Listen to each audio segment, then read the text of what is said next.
Advice. Memory is such a strange thing. We never forget. It is only the connections which erode and eventually vanish. If we restore these connections, we also gain back the memory. This can be triggered when we visit places that were significant to us. We visit our childhood home and those precious first memories come back to us. This happened to me not long ago. I visited my Aunt Maria. She never married and she still lives in the same house she was born in, my grandparents. I was a city child and often spent many of my summer holidays there. I never really got to know my grandma. She died when I was only 2 years old. The less I remembered about her, though, the more I remembered about my grandpa. A life of farming and taking care of livestock made him a sturdy but happy old man. He often took me out on long walks through the village where he told me of the many stories and legends of the area. What I liked most about him was that he showed me many handy little tricks that could make your life a tad bit easier. There was one thing that I always found strange. I never remembered what happened to him. Sure, his grave is next to my grandma's, and I remember a funeral, but that's all. Whenever I asked how he died, I am told it was old age, but that story always felt wrong to me. Something was missing. During this last visit at what was now Aunt Maria's house, I stumbled into Grandpa's old workshop. I remembered the place as well-kept and in prime condition. Now half of the old tools were missing and a thick layer of dust covered everything. I smiled as I went forward to take a closer look. Right in front of me was his old workbench. To the right, the little hatchet he used to cut firewood. Over to the left should be his old rawhide work boots, I thought. The spot was empty, though. It had been his favorites. On so many long walks he'd worn them, and I was a little sad to see them gone. Had Aunt Maria thrown them away? As I decided to ask her about it, the memories of a particular summer day came flooding back to me. It was a Saturday morning.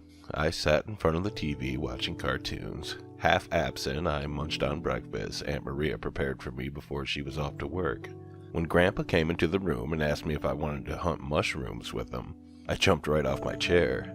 Now, hold on, he said, laughing, while I'd already started putting on my shoes. Let this old man get things together first. I'm not as fast as you anymore. When we were both ready, Grandpa sat me down for a moment, asked me if I wanted to search for mushrooms in the meadows around the village, or if I wanted to go into Writer's forest. My eyes grew wide. Writer's forest, Grandpa?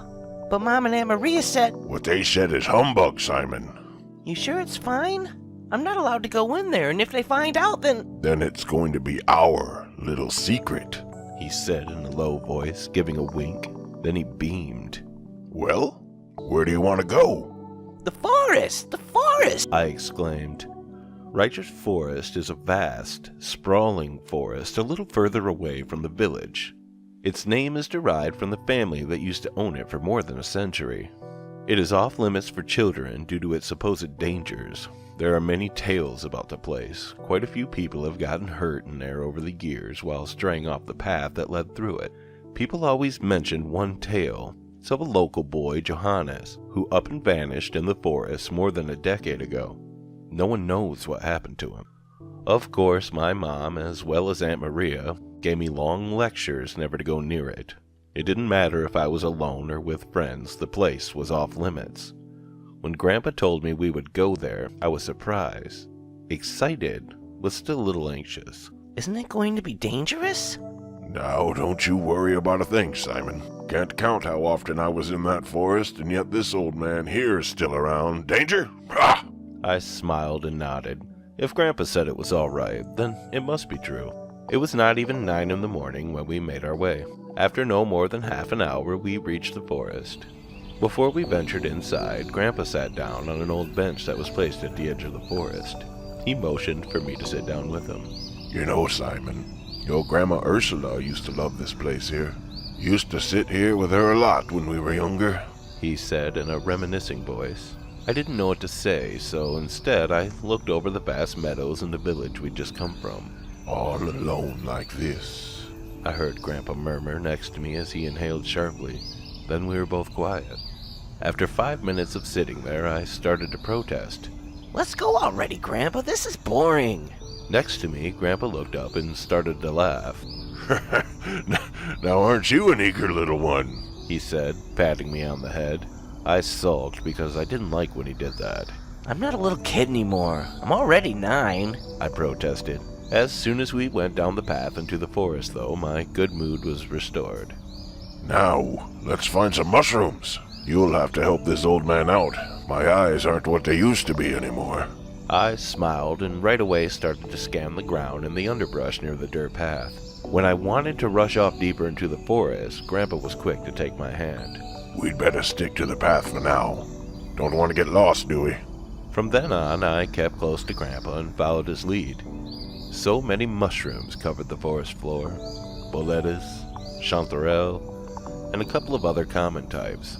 As time passed, our backpacks started to fill up. After a while, the underbrush had become heavy and thick. First, it had only consisted of a few single bushes here and there. Just now, as I stopped searching for mushrooms and looked up, did I notice how dark the forest around us had become. The canopy above had changed too. I'd been able to see the blue sky, and the sun's rays had illuminated spots here and there. Now, all I could see were heavy branches. I pushed myself against Grandpa and looked up at him. Grandpa, can we go back? For a moment he stayed quiet, and I noticed he was looking around. It seemed he too had seen the change. After a few seconds he saw me and a bright smile showed on his face. Well, I guess we got more than enough mushrooms anyway, he said, and shook his now heavy backpack a little. Even a 9-year-old like me could hear the alarm in his voice. And soon his smile was replaced by a concentrated look. Once more he scanned the forest. Let's go, he said, taking my hand and turning around to walk back the way we'd come from. With every step we took, the forest seemed to grow darker. Many times Grandpa stopped and turned around to walk in yet a different direction. It was futile. Grandpa's face showed a mixture of fear, confusion, and something else I couldn't quite place. As he dragged me on, I noticed that the sounds of the forest were gone. Sure, we hadn't seen many animals, but we heard them. Now everything was unnervingly quiet. The only sounds were those of our own muffled footsteps. Each step and each breaking twig echoed endlessly through the trees around us. Suddenly, Grandpa stopped and cursed to himself. At first, I didn't know what was going on, but then I saw that the path ahead of us had vanished. Where it should continue was now only an entangled, grown-together mess of bushes and shrubs. The trees around us, too, seemed to be closing in, suffocating us with their presence. It was at this moment that I thought something else was moving in the forest around us. As I jerked around, my hand slipped from my Grandpa's grip. I didn't see if anything was there.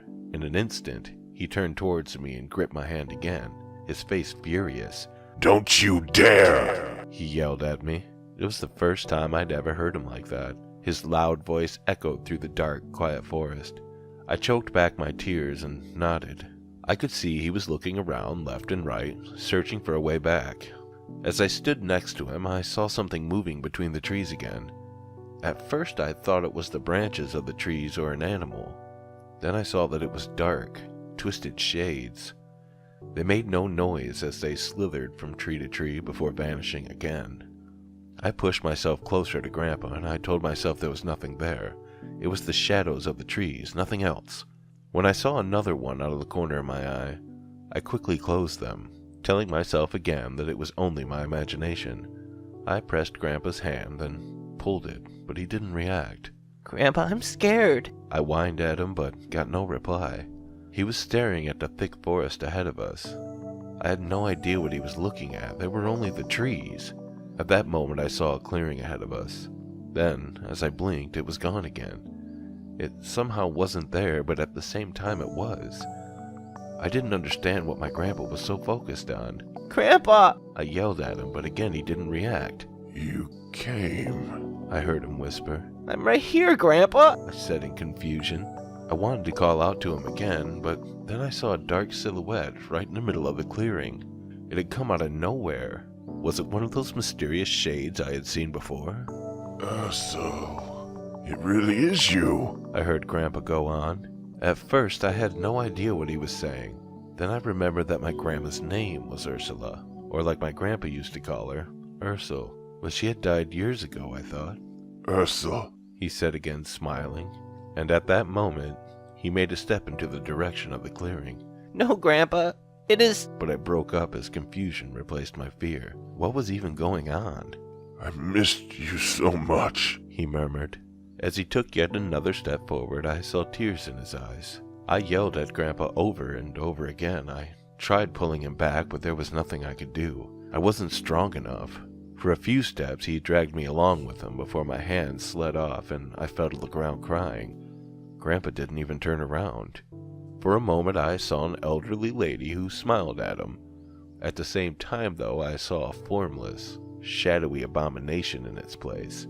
Its long, dark feelers stretched out towards Grandpa, while the illusion of my grandma bid him to come closer. As Grandpa stepped into the clearing, it was gone. There was only trees and underbrush now. Nothing suggested that the clearing had ever been there at all. The same was true for Grandpa.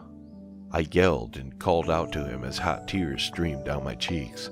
I was pacing back and forth in this grim and dark forest, but got no answer. By now, the trees had grown even closer to one another, twisting around each other. They formed an impenetrable wall. As I looked up, there was no end to them. They stretched further and further into the sky. The whole forest seemed to have become one cohesive entity. The clearing, I thought, that's where Grandpa must still be. I tried desperately to make my way through the underbrush. I ripped twigs and branches away, pushed them away with my feet, but there was no hope. It had become too thick. I fell to the ground exhausted and sobbing, my hands covered in cuts. Right then I heard a warm, caring voice. "Oh, Simon, my poor boy, you must not be so scared." As I turned around, I saw my mother standing on the path behind me. The tears stopped almost in an instant.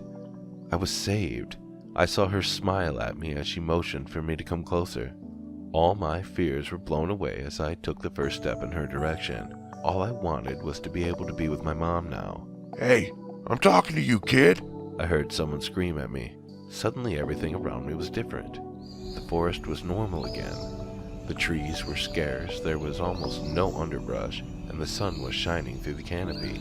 God damn it, you deaf? Finally, I saw a man on a moped ahead of me. As I stared at him in confusion, he leaned his moped against the tree and stomped towards me. When he reached me, his face changed from anger to worry. Hey, what's wrong, kid? What are you even doing here? My mom. I started, She was right. but then I stopped. Mom was at home in the city, right? She couldn't be here. And where was Grandpa? Grandpa? Where are you? I started again and looked around. In the end, it was this man who brought me home. I attempted telling him what had happened, but I wasn't able to form a coherent story. He finally dropped me off with Aunt Maria, who became furious when she heard where he'd found me. She'd been worried sick about me since it was evening already. As she noticed the state I was in, though, she hugged me and told me it was all right. Do you know where Grandpa is, Simon? She asked me after a while. Right then the tears started to pour down once more. I told her everything, but I realized she didn't believe my bizarre tale. When her father didn't return home, though, she started to get worried. When she put me to bed, she told me that Grandpa must still be out in the forest, carrying all the mushrooms we had gathered. Before we knew it, he'd be home again. Of course, I believed her. By now, I had already half forgotten the weird events of the day. As I lay awake in my bed, I heard my aunt on the phone. I didn't understand what she was saying or who she was talking to, but her voice was strained and serious. In the days to come, a search for Grandpa was organized. By the time I was already home at my parents' place in the city, each day I hoped for news about Grandpa. I hoped Aunt Maria would call and tell me that he had just gotten lost, forgotten the time, or any other such scenario. The call never came. It is now, 2 decades later, that I can't help but to wonder why Grandpa wanted to go to Writer's Forest. Was it really to pick mushrooms? Did he know about the things that lurked deep in that forest? Was it really by accident that we went in so deep?